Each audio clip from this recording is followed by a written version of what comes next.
Salam sejahtera untuk kita semua. Pelajaran Sekolah Sahabat dengan tema utama 3 Pekabaran Kosmis. Pelajaran ke-6, saat penghakimannya. Selasa 2 Mei, petunjuk malaikat kepada Daniel. Bacalah Daniel 9 ayat 23. Apakah petunjuk khusus yang malaikat berikan kepada Daniel? Mengapa hal ini penting dalam memahami makna pemulihan tempat kudus dalam Daniel 8 ayat 14? Malaikat itu dengan jelas memerintahkan Daniel untuk camkanlah firman itu dan perhatikanlah penglihatan itu. Apakah yang penting dan penglihatan apakah itu?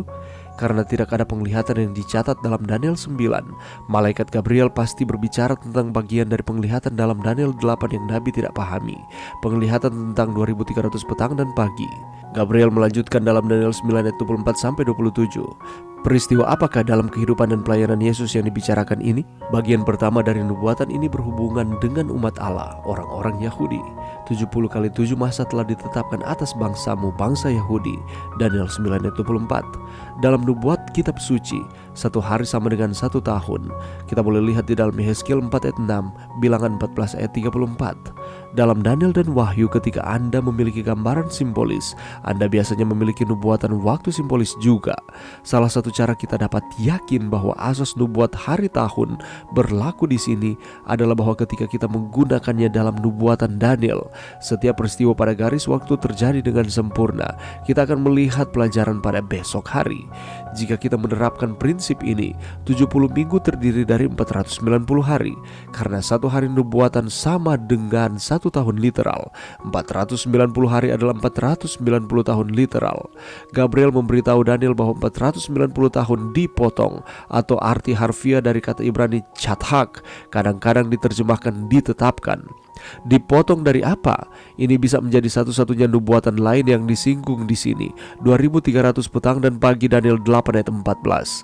Nubuatan waktu 490 tahun ini secara langsung dihubungkan kembali ke nubuatan waktu Daniel 8 ayat 14. Satu-satunya bagian dari penglihatan yang tidak dapat dijelaskan dalam Daniel 8 dan satu-satunya nubuat waktu dalam Daniel 8 juga.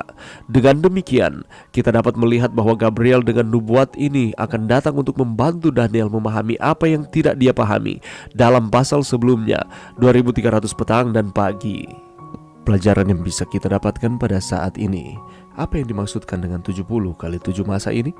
70 kali 7 masa telah ditetapkan atas bangsamu dan atas kotamu yang kudus untuk melenyapkan kefasikan, untuk mengakhiri dosa, dan untuk menghapuskan kesalahan, untuk mendatangkan keadilan yang kekal, untuk menggenapkan penglihatan dan nabi, dan untuk mengurapi yang maha kudus.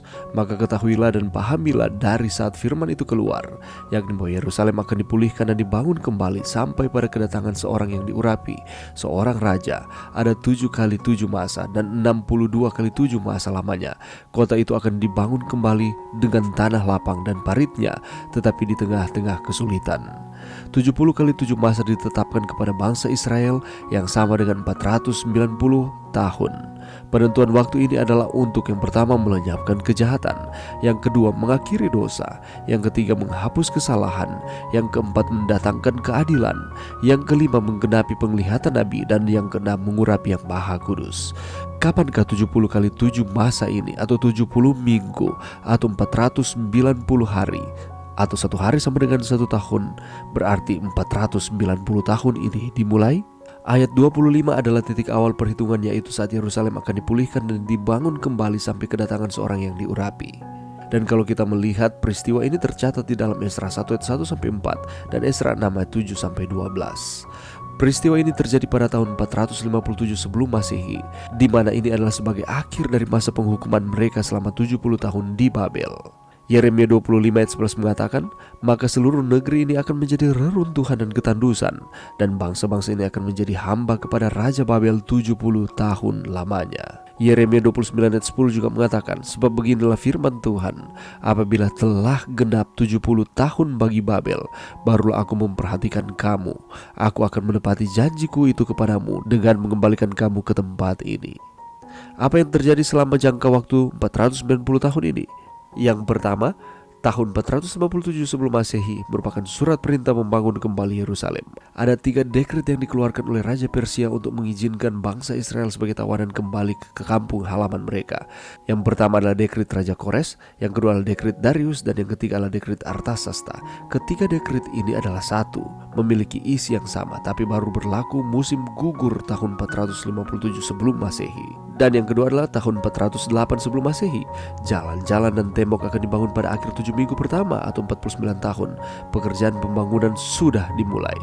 Jalan-jalan dan tembok akan dibangun pada akhir 7 minggu pertama atau 49 tahun. Pekerjaan pembangunan sudah dimulai. Dan pekerjaan ini selesai pada tahun 408 sebelum Masehi. Jadi pada saat ini kita telah mempelajari bagian pertama dari 70 minggu atau 490 tahun. 7 minggu pertama atau 49 hari atau 1 hari sama dengan 1 tahun, itu berarti 49 tahun, di mana dekret raja untuk membangun kembali Yerusalem.